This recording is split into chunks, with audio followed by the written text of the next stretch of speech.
¿Qué tal, mi gente de No Riesgo? Hoy, específicamente en nuestro segmento Aprendo Derecho, tenemos a un gran profesional de la materia del derecho inmobiliario, y ese es el señor Rafael Dipré, que está con nosotros aquí en el día de hoy, que es un experto en derecho administrativo e inmobiliario. Así es, un tema bastante interesante. De hecho, tras bambalina, hicimos un episodio prácticamente, porque duramos Así como es. media hora hablando del tema.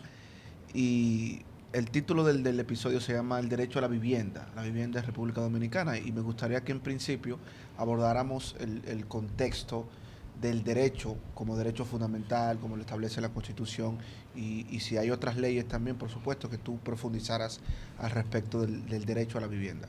Sí, primero que nada, muchas gracias por tenerme aquí. Buenas tardes. Sí, específicamente el derecho a la vivienda es un derecho constitucionalmente amparado. En el artículo 58 de la Constitución, me parece, es uno de los derechos fundamentales, pero no solamente está amparado constitucionalmente, sino que nosotros somos parte de una serie de organismos internacionales que asumen el derecho a la vivienda como un derecho fundamental.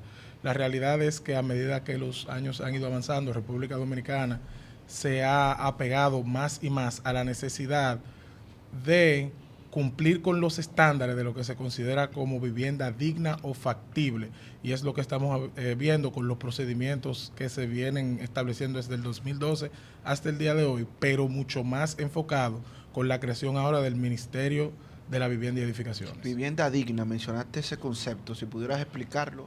O sea, Por ahí, porque, no sé si surge, por ahí es que surge, creo que el Ministerio de la Vivienda habla, bueno, o lleva a cabo este proyecto de viviendas de bajo costo, que creo que se llama Vivienda Feliz y bajo el marco de mi vivienda y demás, ¿verdad? Sí, real y específicamente lo que sucede es que cuando hablamos de vivienda digna o vivienda factible, es una vivienda que no solamente son las 4 paredes erigidas y el techo, sino que tiene que cumplir con ciertos estándares de construcción y de la protección que ofrece la vivienda a las personas que habitan dentro de ella, pero también que tenga acceso a todos los servicios fundamentales. Si observan el proceso actual que llevó a la creación de la ley que crea el Ministerio de la Vivienda, es porque la ONE hizo un estudio en 2017 que nos decía a nosotros como nación, casi un 40% de las viviendas en la República Dominicana, en todo el territorio nacional, no cumplían con los estándares de vivienda digna. Eso es alarmante, okay. eso. Sigue siéndolo, porque realmente, a pesar de que se están haciendo los trabajos para eliminar toda esa situación, todavía la cifra es extremadamente alta y está muy por encima de los países con el nivel económico que nosotros tenemos, pero por lo menos están realizando proyectos. Imagino que ese 40% que tú mencionas se corresponde con la población más pobre, ¿no? En general, porque recuerden que el hacinamiento es tiene un importante impacto en la estadística, porque usted tiene una casa que tiene 10 o 12 gente y esa casa no está en estándar, entonces ya esos son 12 personas que no están en condiciones de vivienda digna, pero además de eso, una vivienda que tampoco está en condiciones de vivienda digna, o sea, porque la estadística se toma desde ambos ámbitos, la cantidad de personas y la cantidad de viviendas. Excelente. Yo, como te había comentado, quisiera que nos hablara específicamente de lo que es Vivienda Feliz, que veo y estuve chequeando antes de tras bambalina, como dice mi hermano, lo que es la página web de Mi Vivienda exactamente. Y quiero ver que nos hable un poquito de ese proyecto como tal, o si es la forma o la denominación que este gobierno de turno pues llevó a cabo este proyecto macro. Sí, fíjense, la idea inicialmente fue la creación de un Ministerio de Vivienda que ejecutara proyectos de construcción y remozamiento de viviendas. Pero cuando se llegó a la parte del trabajo de las viviendas de bajo costo, que son una necesidad, y realmente el último gobierno que tuvo mucha incidencia en esa área de vivienda de bajo costo fue el último gobierno de Balaguer, pues entonces decidieron, bueno, tenemos que realizar un proyecto que se específicamente trabaje el área de vivienda de bajo costo y que globalice la idea de que todo el mundo pueda tener una vivienda. Entonces de ahí vino el proyecto de Mi Vivienda, que es ya el proyecto macro, y dentro de este el proyecto de Vivienda Feliz, que son Excelente. viviendas de más bajo costo que miran a las personas de clase o con miras a las personas de clase media y media baja.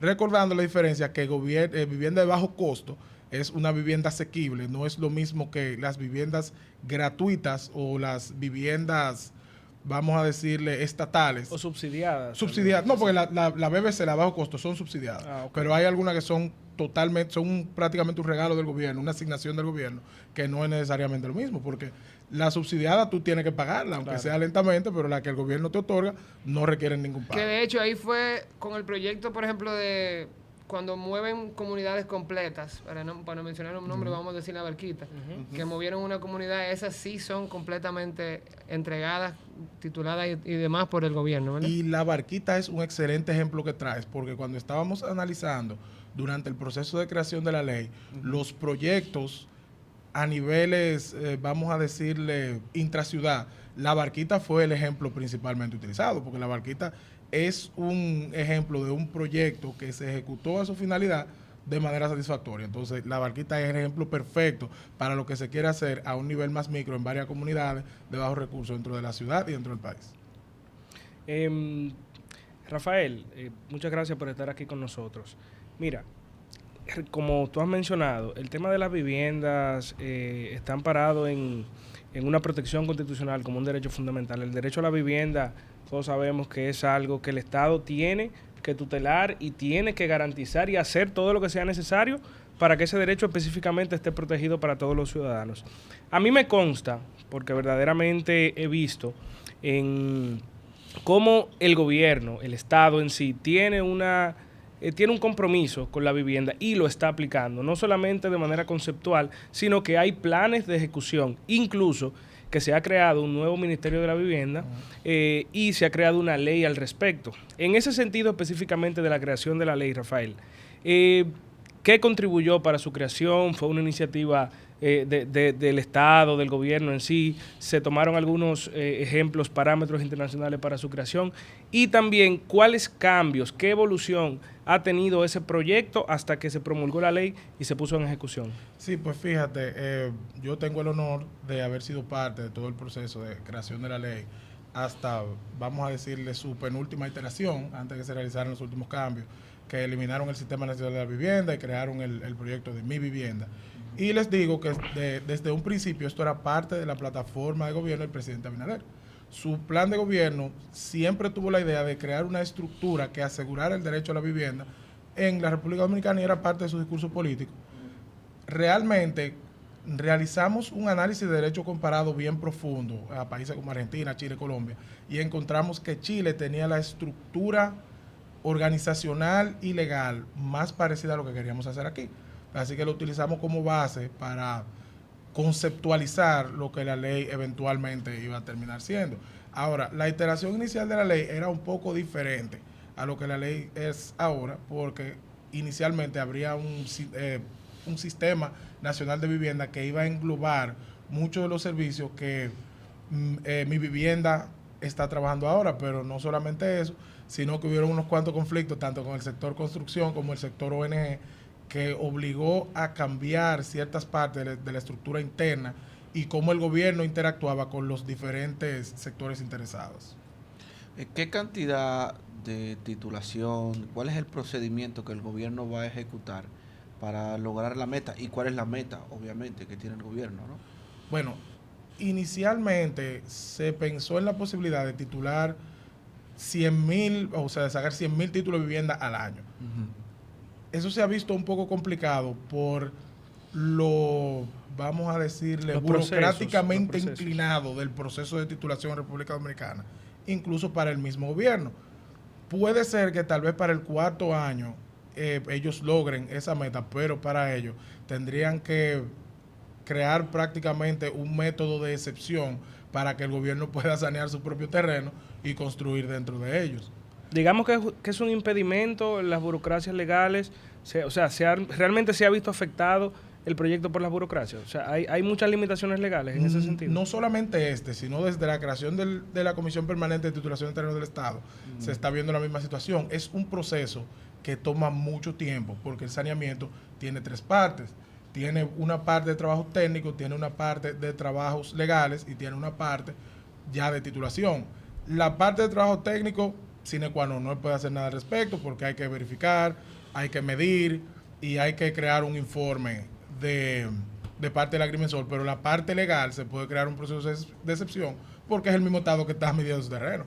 Después de que tú verificaste que no reposa ningún tipo de derecho sobre ese terreno, el proceso debería ser puramente administrativo. Porque si nos vamos a los tribunales, imagínense la idea de intentar titular 100.000 casas y mandar esos 100.000 casos a los tribunales de la República Pero para Dominicana. hacer la aclaración, porque tú mencionaste la Comisión Permanente de Titulación y yo recuerdo que claro, con esto no quiero hacer una apología política del gobierno actual ni atacando al anterior para nada, pero me refresco la memoria de que mensualmente el gobierno anterior, por ejemplo, presentaba una cantidad de títulos. Para que tú lo aclares, la Comisión Permanente de Titulación entrega o titula terrenos, ¿verdad? No viviendas, aunque ellos creo que tienen un programa. De hecho, déjame dar un paréntesis ahí, pero ahora mismo Abinader acaba de entregar unos 300 apartamentos en Ato Nuevo.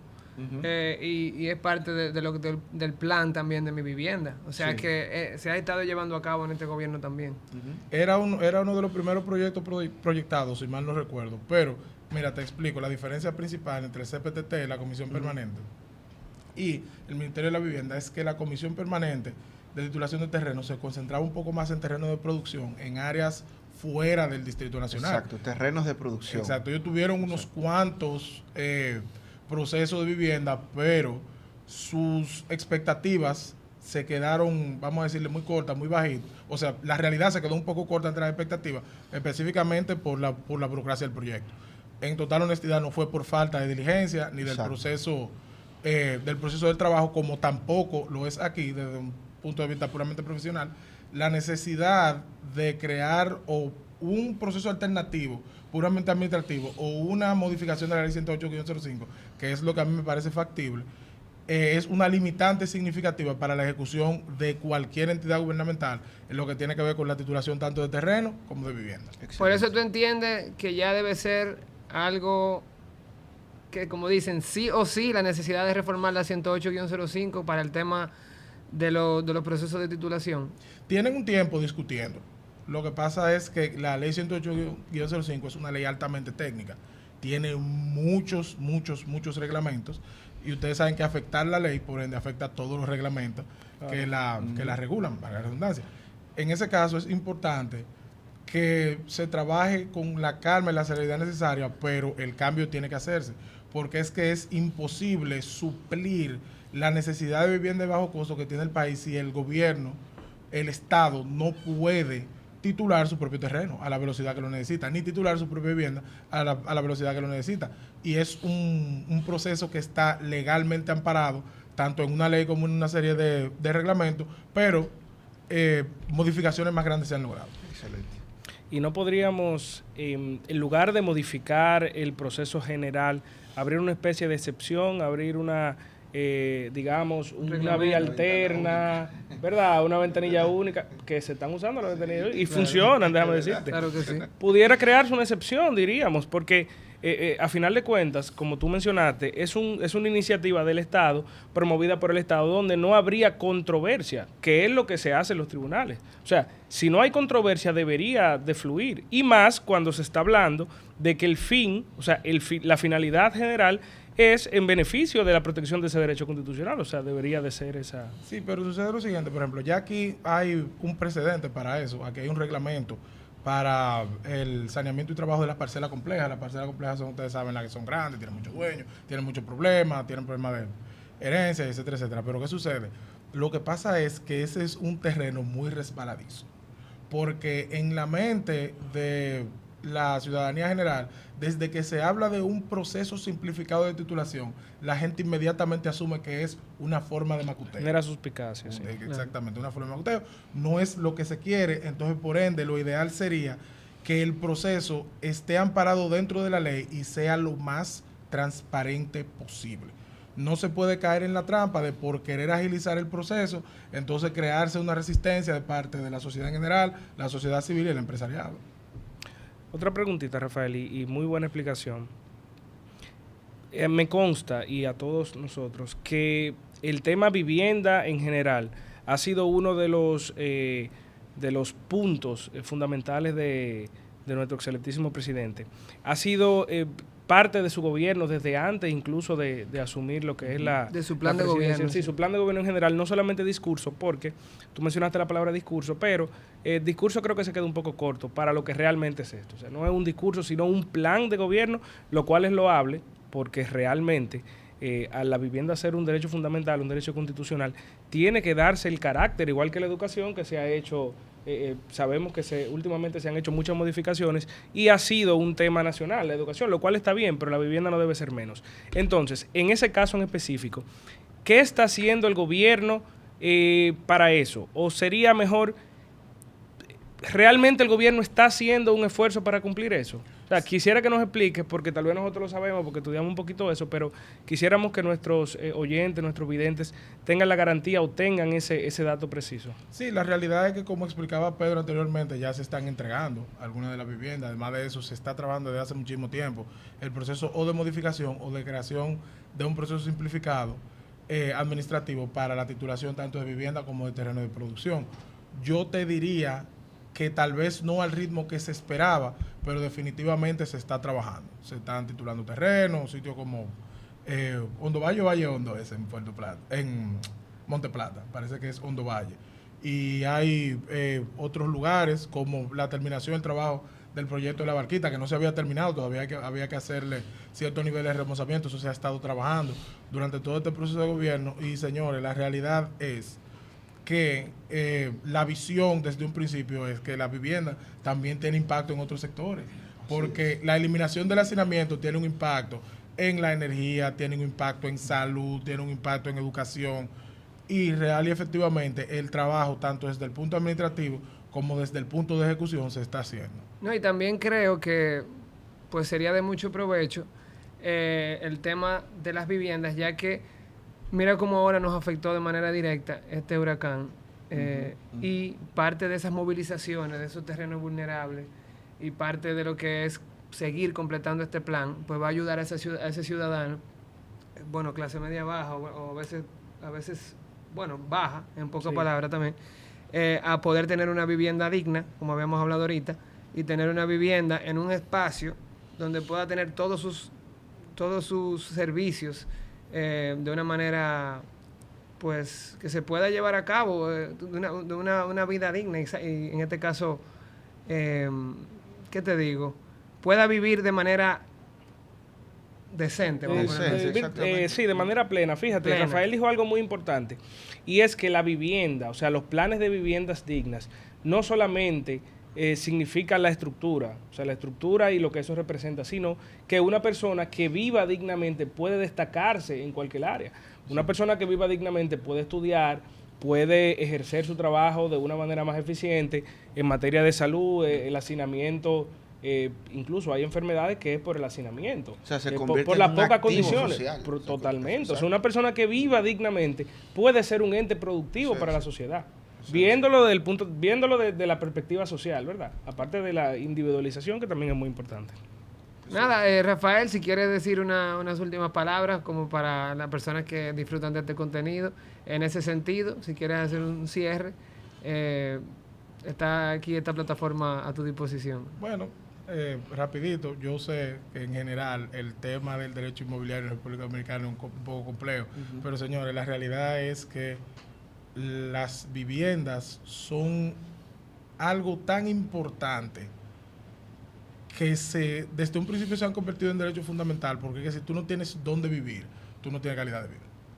Entonces, en mi opinión, yo creo que es loable, como dijiste anteriormente, el trabajo que se está haciendo actualmente, porque realmente, a pesar de que es un activo social, para el gobierno no es un activo económico. Entonces, la importancia de proteger la vida, la forma de vida del ciudadano es lo que impulsa principalmente este proyecto del Ministerio de la Vivienda y todos los subproyectos que está ejerciendo. Bueno, gracias Rafael por estar con nosotros y por Muchas esta gracias. información tan importante. Magistral. Así es. Y nada, recordarle a todos ustedes que un abogado sin aprendo derecho es como un obrero sin herramientas. Te invito a suscribirte a tu canal de YouTube No Riesgo. Dale like a nuestros contenidos y comparte los episodios en todas las plataformas digitales. Síguenos en nuestras redes sociales, Instagram, LinkedIn, Twitter como @NoRiesgo y nuestro segmento @Aprendo Derecho, para que nos apoyes en este proyecto que es de todos ustedes, especialmente del sector seguro, abogados, estudiantes de derecho y todos los que quieran disfrutar de los temas que estaremos compartiendo. Bendiciones.